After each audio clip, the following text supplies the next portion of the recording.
Selamat datang di channel Dengarkan Buku. Ini adalah audiobook The Count of Monte Cristo karya Alexandre Dumas. Bab 67. Kantor Jaksa Kerajaan. Mari tinggalkan sang bankir yang sedang memacu kudanya secepat mungkin dan ikuti Madame Danglars dalam kunjungan paginya. Seperti telah disebutkan, pukul 12:30 siang, Madame Danglars memerintahkan kudanya dipasang, lalu pergi dengan keretanya. Ia mengarahkan jalannya ke Faubourg Saint-Germain, melewati Rue Mazarine dan berhenti di Passage du Pont-Neuf. Ia turun, lalu berjalan menyusuri lorong itu. Ia berpakaian sangat sederhana, seperti layaknya wanita berkelas yang berjalan-jalan di pagi hari. Di Rue Guénégaud, ia memanggil taksi kota dan memerintahkan kusirnya menuju Rue de Harlay. Begitu duduk di dalam kendaraan, ia mengeluarkan kerudung hitam tebal dari saku, lalu mengikatnya pada topi jeraminya. Setelah memasang kembali topi itu, ia memandang dirinya di cermin kecil, dan dengan puas melihat hanya kulit putihnya dan matanya yang berkilau yang masih terlihat. Taksi itu menyeberangi Pont-Neuf dan memasuki Rue de Harlay lewat Place Dauphine. Sang kusir dibayar begitu pintu terbuka. Dan dengan langkah ringan, Madame Danglars naik tangga hingga tiba di Salle des Pas Perdus, ruang langkah yang hilang.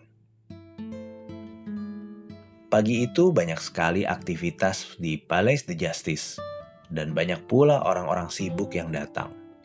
Orang-orang semacam itu jarang memperhatikan wanita, sehingga Madame Danglars melewati aula tanpa menarik perhatian lebih daripada wanita lain yang datang menemui pengacaranya.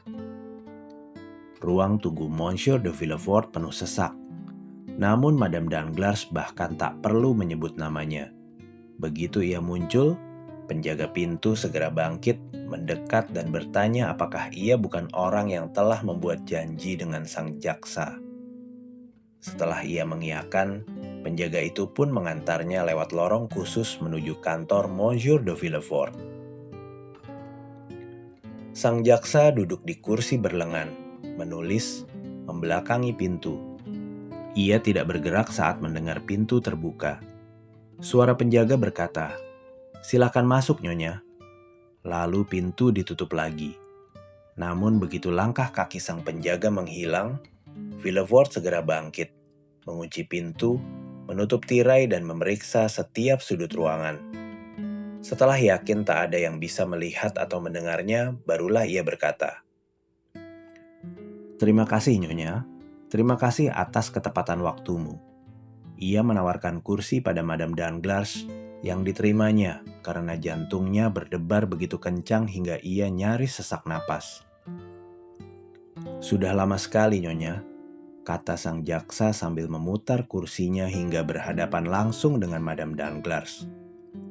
"Sejak terakhir kali aku berbicara empat mata denganmu, dan sayangnya pertemuan kita kali ini justru untuk membahas hal yang menyakitkan."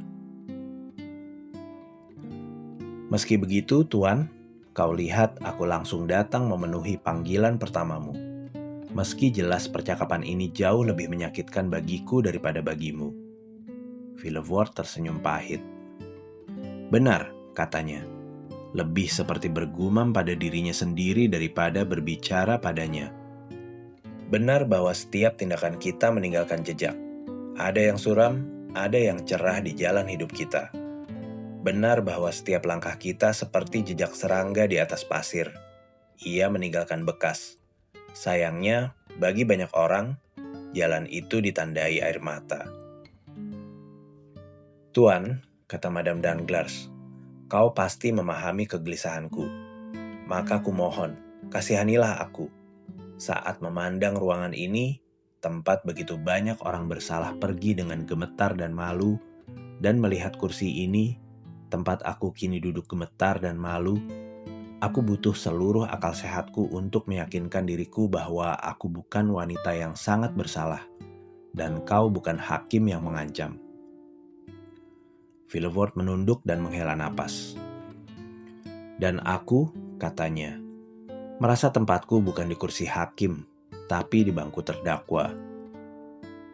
Kau? Seru Madame Danglars. Ya, aku. Menurutku, Tuan, kau terlalu memperberat keadaanmu, kata Madame Danglars. Matanya yang indah berkilat sesaat. Jejak yang kau maksud tadi memang ditinggalkan semua pemuda berimajinasi tinggi. Di balik kenikmatan, selalu ada penyesalan atas hasrat yang dituruti. Lagi pula, apa yang harus kalian takuti dari semua ini? Dunia memaafkan kalian, dan ketenaran justru menjadikan kalian terhormat. Nyonya, jawab Villefort, kau tahu aku bukan orang munafik, atau setidaknya aku tak pernah menipu tanpa alasan. Jika dahiku tampak keras, itu karena banyak malapetaka yang menggelapkannya. Jika hatiku membatu, itu agar mampu menahan pukulan yang telah kuterima. Dulu aku tak seperti ini. Dulu aku tak begini pada malam pertunangan kita, saat kita semua duduk bersama di meja Rue du Cours Marseille. Tapi sejak itu segalanya berubah, di dalam dan di sekitarku. Aku terbiasa menghadapi kesulitan, dan dalam konflik itu menghancurkan siapapun yang sengaja atau tidak menghalangi jalanku. Umumnya, apa yang paling kita inginkan justru paling keras ditahan oleh mereka yang juga menginginkannya, atau yang ingin kita rebut darinya. Karena itulah, kebanyakan kesalahan manusia datang menyamar sebagai kebutuhan. Lalu setelah kesalahan dilakukan dalam keadaan gelisah, histeris, atau takut, kita sadar bahwa sebenarnya kita bisa menghindarinya.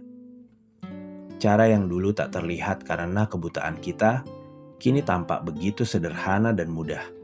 Dan kau bertanya, mengapa dulu aku tak melakukan ini, bukan itu? Wanita sebaliknya, jarang dilanda penyesalan, karena keputusan bukan berasal dari kalian. Kemalangan kalian umumnya dipaksakan, dan kesalahan kalian seringkali akibat kejahatan orang lain. Bagaimanapun Tuan, jawab Madame Danglars, kau harus mengakui, bahkan jika kesalahan itu semata-mata milikku, aku telah menerima hukuman berat semalam. Kasihan sekali, kata Villefort sambil menggenggam tangannya. Terlalu berat untuk kekuatanmu. Kau terpukul 2 kali, dan masih apa? Aku harus memberitahumu, kumpulkan semua keberanianmu, karena kau belum mendengar semuanya. Ah, seru Madame Danglars ketakutan. Apalagi yang harus kudengar?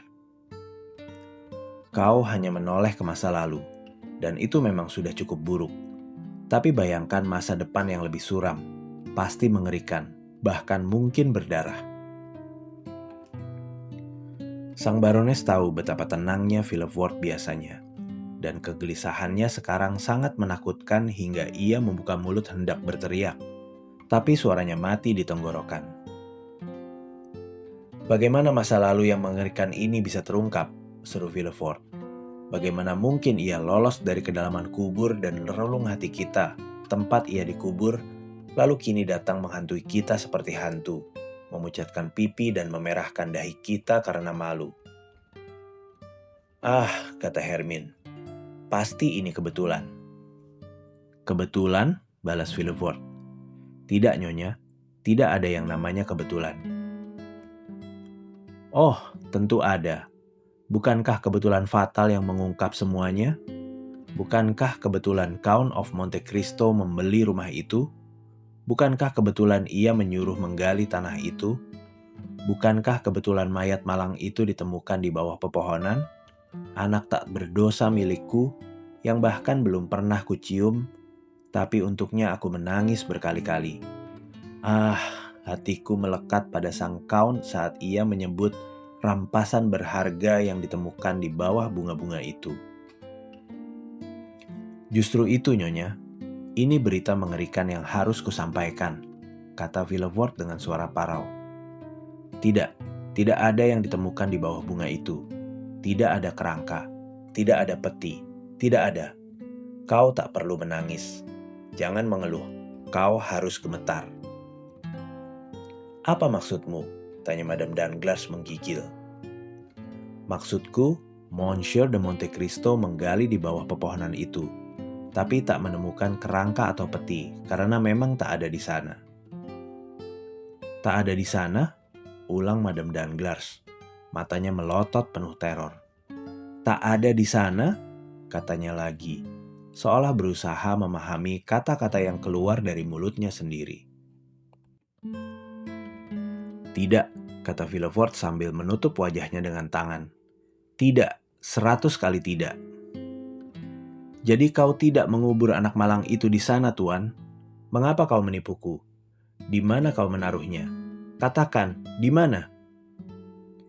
Di sana, tapi dengarkan, dan kau akan merasa kasihan padaku, yang selama 20 tahun sendirian memikul beban duka ini, tanpa membaginya sedikit pun padamu. Oh, kau menakutkan aku, tapi bicaralah, aku akan mendengarkan. Ingat malam menyedihkan itu, saat kau nyaris sekarat di tempat tidur di kamar berdinding damask merah, sementara aku hampir sama gelisahnya menunggu kelahiranmu. Anak itu lahir, diberikan padaku, tak bergerak, tak bernapas, tak bersuara. Kami mengira ia mati. Madame Danglars bergerak cepat, seolah hendak berdiri. Tapi Villefort mengangkat tangan seolah memohonnya diam. Kami mengira ia mati, ulangnya. Aku meletakkannya di peti, yang akan menggantikan peti mati. Aku turun ke taman, menggali lubang lalu melemparkannya dengan tergesa-gesa. Belum sempat kuburkan, lengan si Korsika sudah terulur padaku. Aku melihat bayangan muncul lalu kilatan cahaya. Aku merasakan sakit, ingin berteriak, tapi rasa dingin menjalar di nadiku dan mencekik suaraku.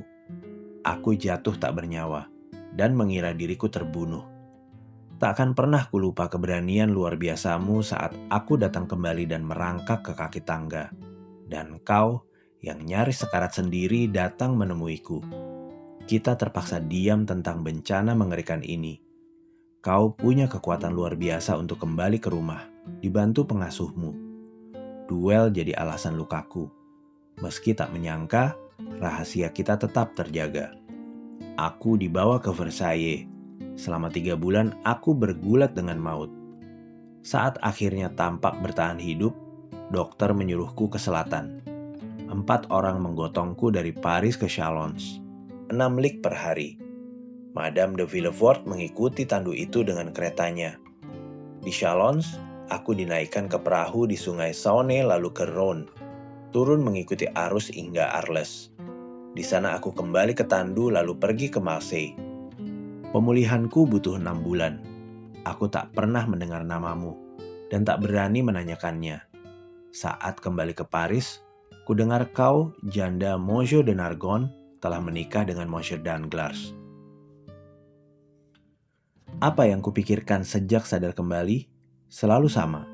Mayat anak itu datang setiap malam dalam mimpiku, bangkit dari tanah, melayang di atas kuburnya dengan tatapan dan gerakan mengancam. Begitu kembali ke Paris, aku langsung menyelidiki. Rumah itu tak berpenghuni sejak kita pergi, tapi baru saja disewa selama 9 tahun. Aku temukan penyewanya. Aku berpura-pura tak suka rumah milik mertua istriku jatuh ke tangan orang asing.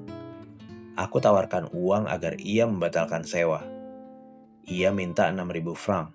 Aku rela bayar 10.000 bahkan 20.000. Aku bawa uangnya dan membuatnya menandatangani pembatalan sewa. Begitu dapat, aku pacu kudaku ke Auteuil. Tak seorang pun masuk ke rumah itu sejak aku pergi. Saat itu pukul 5 sore, aku naik ke kamar merah dan menunggu malam. Semua pikiran yang menggangguku selama setahun penderitaan kembali dengan kekuatan 2 kali lipat. Si Korsika yang telah mengumumkan vendetta padaku, yang mengikutiku dari Nimes ke Paris, yang bersembunyi di taman, yang menusukku. Ia melihatku menggali kubur, melihatku mengubur anak itu. Ia mungkin mengenal dirimu, bahkan mungkin sudah tahu siapa kau. Bukankah suatu hari ia akan memaksamu membayar diam atas rahasia mengerikan ini? Bukankah itu balas dendam manis baginya saat tahu aku tidak mati karena tikamannya? Maka sebelum segalanya, dan dengan resiko apapun, aku harus menghapus semua jejak masa lalu, menghancurkan setiap bukti fisik. Kenangan yang terlalu nyata akan selalu menghantuiku. Karena itulah aku membatalkan sewa. Karena itulah aku datang. Karena itulah aku menunggu. Malam tiba. Aku biarkan kegelapan menyelimuti. Tak ada cahaya di kamar itu. Saat angin menggoyangkan pintu, tempat aku terus mengira ada mata-mata tersembunyi, aku gemetar. Aku terus mendengar rintihanmu dari tempat tidur di belakangku, dan tak berani menoleh. Jantungku berdebar kencang hingga aku takut lukaku terbuka. Akhirnya, satu persatu suara di sekitarku berhenti. Aku yakin tak ada yang melihat atau mendengarku, jadi aku putuskan turun ke taman. Dengan Hermin, aku menganggap diriku seberani kebanyakan pria.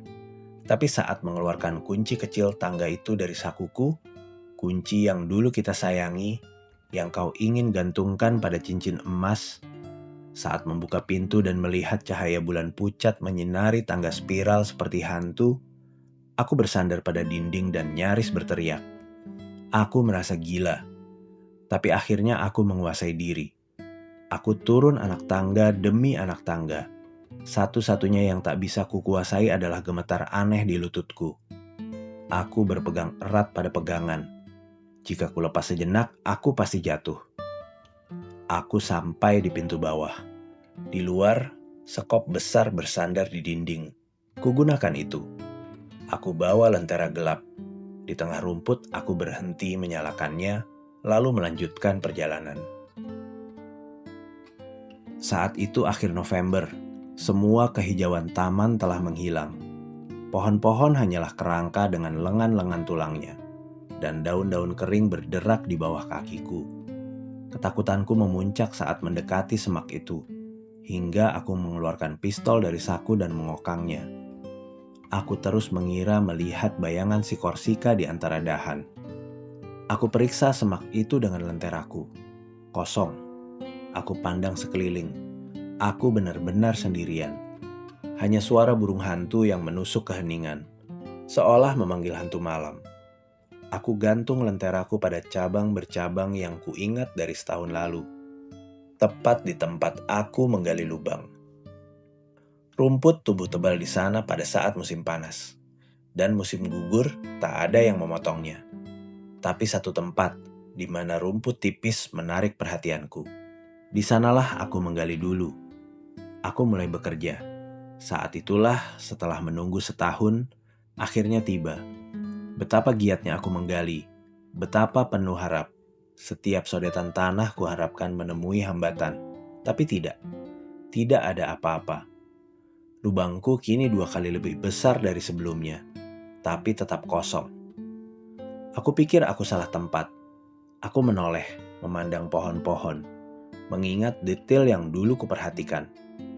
Angin dingin meniup dahan-dahan tak berdaun, tapi keringat mengalir di dahiku.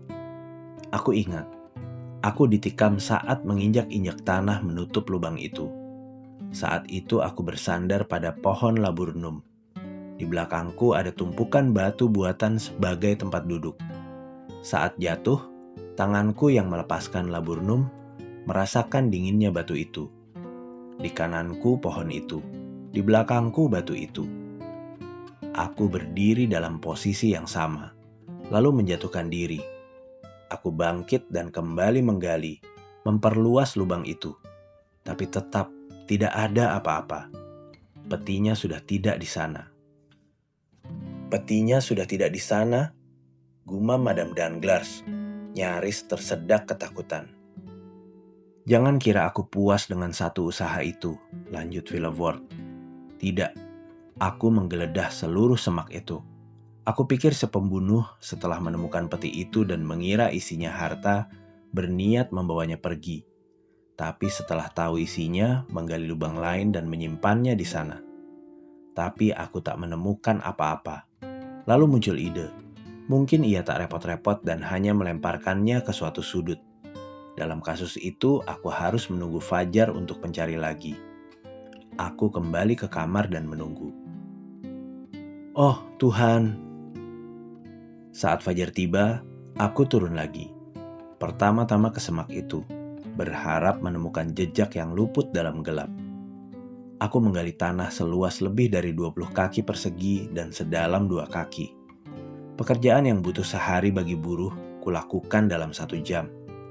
Tapi tak ada, sama sekali tak ada. Aku ulangi pencarian. Jika dilempar, pasti di jalan menuju pintu kecil. Tapi pemeriksaan ini sama sia-sianya.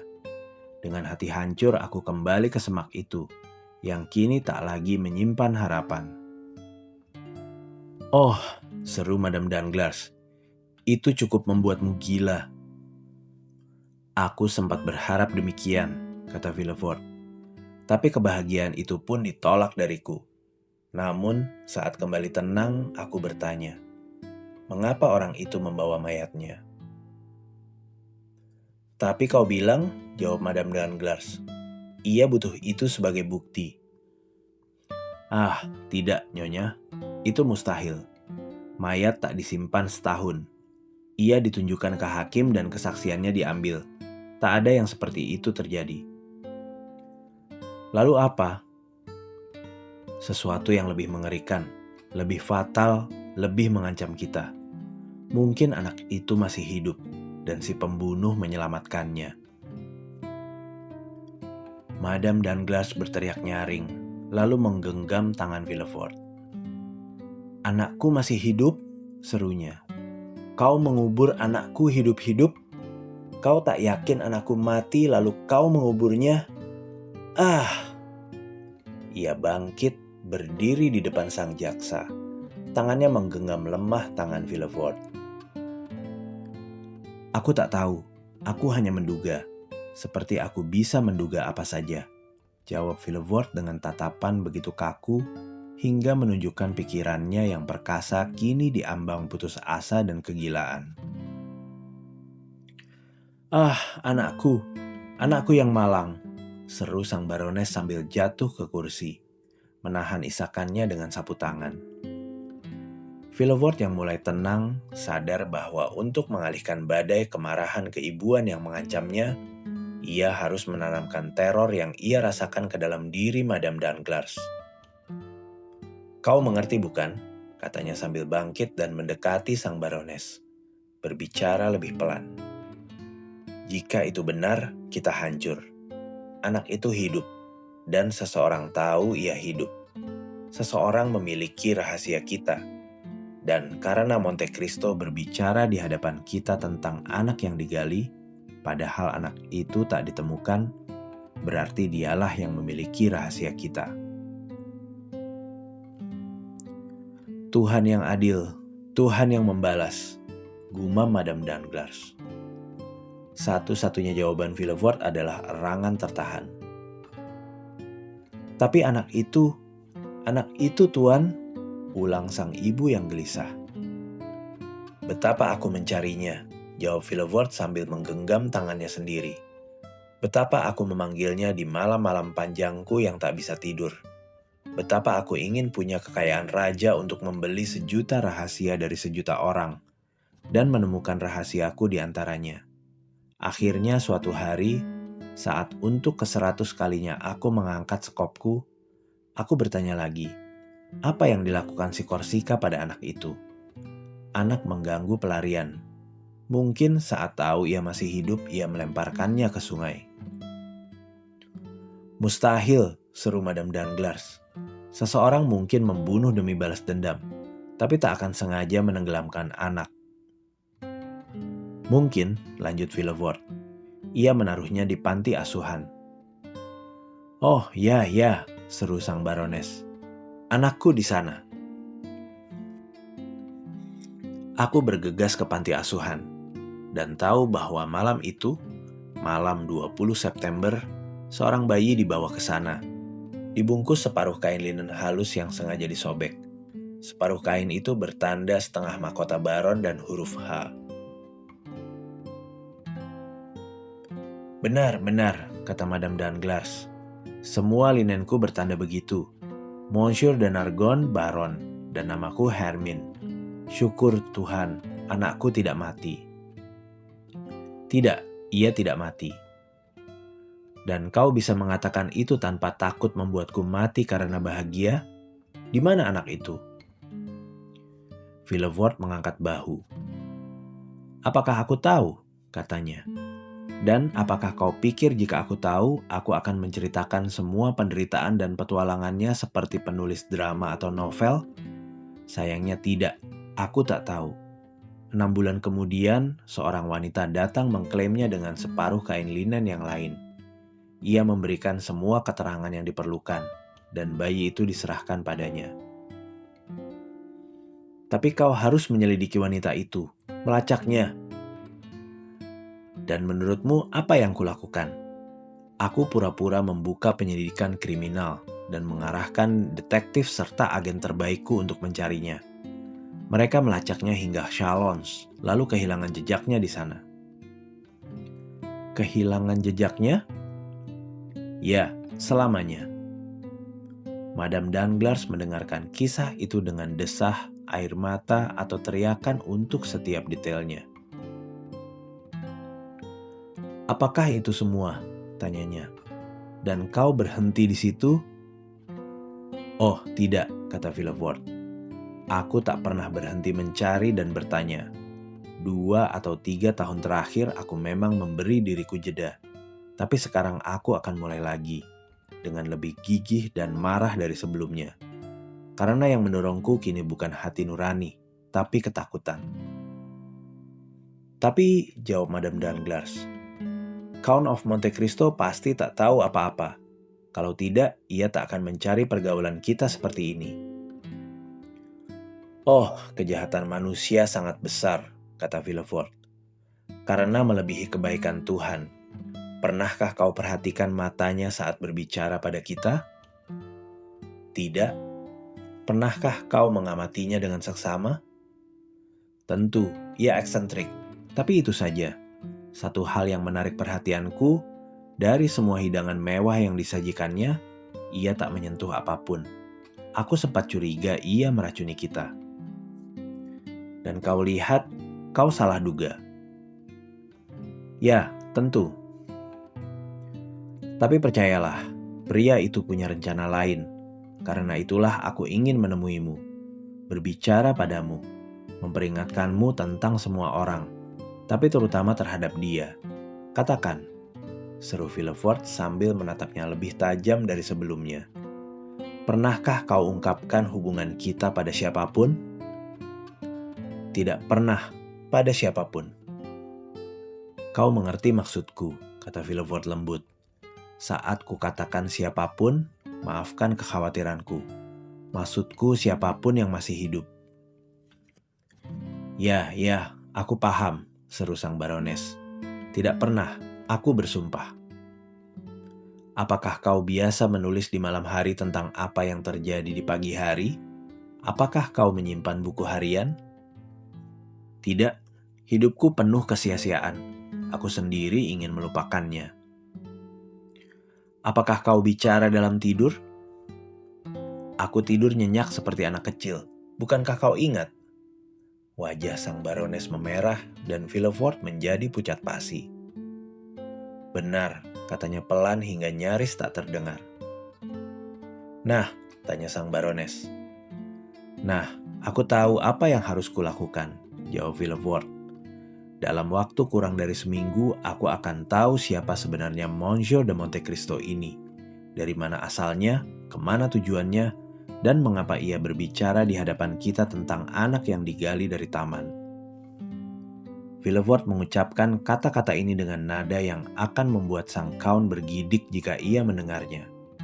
Lalu ia menggenggam tangan yang enggan diberikan sang Barones dan mengantarnya kembali ke pintu dengan penuh hormat. Madame Danglars kembali naik taksi lain ke lorong di seberang, tempat ia menemukan keretanya, dan sang kusir tertidur nyenyak di tempat duduknya.